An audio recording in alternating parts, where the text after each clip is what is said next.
Gefên Îranê gihîştine Ewropayê.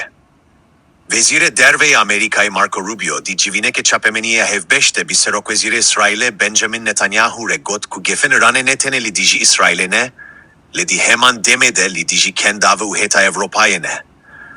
Robio got ku devletin yekbûyî piştgiriya ve gerandîna dorpeçên li dijî Îranê dike, û got ku zekten li ser Îranê de berdevam bikin. Robio, İran gefeli Ewropayê dixwe vezîrê Derveyê Amerîkayê di civîneke çapemeniya hevbeşte bi Netanyahu re iddia kir ku Gefên Îranê jî İsraîlê vedetir, ber bi kendavê û heta Ewropayê ve belavbûne. Robio got ku devletin yekbûyî dixwaze piştgiriya hemû dorpeçên li dijî Îranê bike. Robio got, em dişwazin zeksten zêdetir li ser Îranê bidomînin. Well, we're still getting the final reports. I'll tell you what the impact of the strike is. We sent a message to the terrorists. You can run, but you can't hide. And we'll get you. Ve peyamek jî teröristan re şant kun dikarin bir evin, le hun nekarin sveveşerin. Em eve peyda bikin.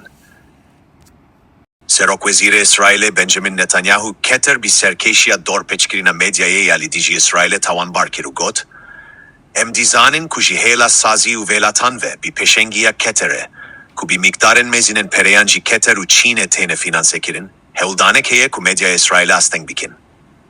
Ev gotin di demeke de hatin ku rêberên Ereb û İslamî li dohayê civiyan da ku bersîvek li ser êrîşa dawiya İsraîlê ya li ser rêberen Hamasê nîqaş bikin.